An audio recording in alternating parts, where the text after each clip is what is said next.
बड़ी खबर इस वक्त की यही कि झारखंड के सीएम पर ईडी का शिकंजा कस रहा है। सोरेन के दिल्ली आवास पहुंची ईडी की टीम। मनी लॉन्ड्रिंग मामले में सोरेन से पूछताछ और हलचलें इसको लेकर के बेहद ज्यादा तेज। इससे पहले कई मर्तबा उन्हें समन जारी किया गया। आपको ये भी बताते चले कि इससे पहले 10वां समन जब ईडी ने भेजा तो 29 जनवरी से 31 जनवरी के बीच पेश होने को कहा और ये भी कहा कि अगर ईडी के सामने पेश नहीं होंगे तो एजेंसी उनके आवास पर जाकर पूछताछ करेगी।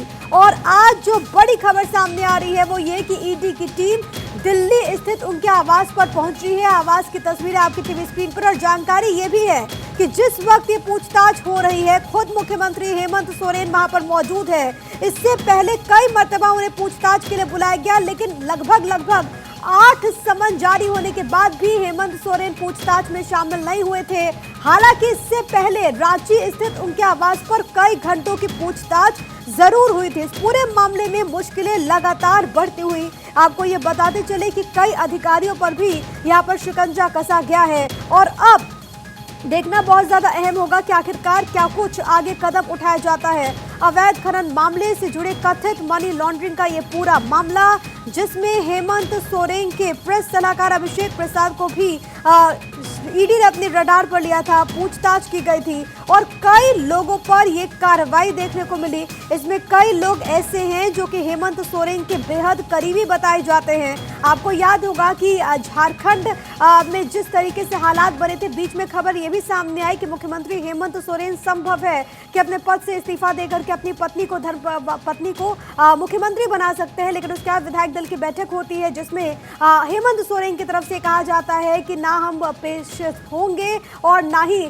हम इस्तीफा देंगे। ये झारखंड के मुख्यमंत्री हेमंत सोरेन ने कहा था। लेकिन अब इन सब के बीच एक बार फिर से ईडी की टीम जब पूछताछ के लिए पहुंची है तो क्या कुछ होता है वो देखना होगा, किस तरीके की तस्वीर सामने आती है वो देखना होगा। लेकिन आपको ये बताते चले कि ईडी ने सीएम सोरेन को समन जारी किया था और उनसे 29 या फिर आज या फिर 31 तारीख को बोला गया था कि वो यहाँ पर प्रस्तुत होकर के तमाम सवालों का जवाब दे। लेकिन अब खबर यह है कि दिल्ली आवास पर इस वक्त ईडी की टीम मौजूद है।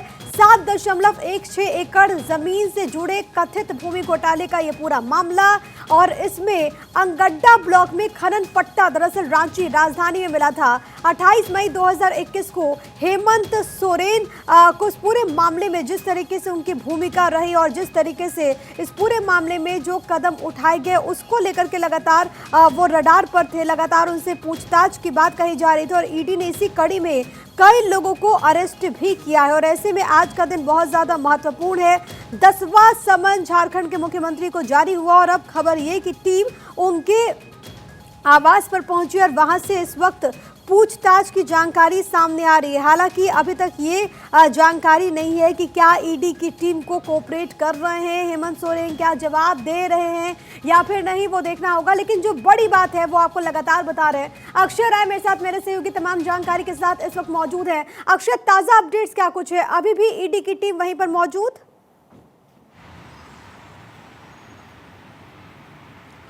जी बिल्कुल, ईडी की टीम मौजूद है और लगातार हेमंत सोरेन से पूछताछ करने की बात कही जा रही है। ये बताया जा रहा है कि क्योंकि समन काफ़ी लगातार भेजे गए थे और उसके बाद ये कहा गया कि हेमंत सोरेन खुद जब दिल्ली पहुंचेंगे तो वो ईडी के अधिकारियों को सूचित करेंगे। पहले खबर आ रही थी कि वो ईडी दफ्तर पहुंच सकते हैं, लेकिन कहा गया कि ईडी की टीम आपसे खुद आपके निवास पर मिलना चाहती है और उसके बाद ईडी की टीम पहुंची है। साफ तौर पर है कि जो आरोप लगे थे और लगातार वो स्किप कर रहे थे, 10 समन उनको जारी किए गए और उसके बावजूद भी वो पेश नहीं हुए। लेकिन ये बताया गया कि परसों उन्होंने ईडी अधिकारियों को सूचित किया था कि वो दिल्ली में रहेंगे, वहाँ पर वो पूछताछ में शामिल हो सकते हैं। फिलहाल अभी ईडी की टीम मौजूद है, लेकिन ये अभी पता नहीं चल पा रहा है कि किस तरह से उनसे आगे की कार्रवाई की जाएगी, क्योंकि ये माना जा रहा है कि ईडी के अधिकारी उनसे चाहते हैं कि तमाम सवालात को उनके साथ कर सकें, क्योंकि कई अधिकारियों की भी उसमें निशानदेही रही है जिन पर की गिरफ्तारी हुई थी। और साफ तौर पर है कि उनके सामने अब हेमंत सोरेन के सामने मुसीबतें लगातार बढ़ती जा रही हैं। हालांकि वो ये लगातार कहते रहे हैं कि ईडी जो पूछताछ करेगी उसमें मैं शामिल हो सकता हूं, सहयोग कर सकता हूं, लेकिन ये पूरा राजनीतिक प्रोपेगेंडा है और उसी के तहत ही उनको फंसाया जा रहा है। लेकिन फिलहाल ईडी टीम बिल्कुल, उनके लगातार निवास हेमंत सोरेन इसी बात का जिक्र करते हैं कि राजनीतिक प्रोपेगेंडा है, लेकिन जो आरोप उन पर लगे वो बहुत गंभीर हैं।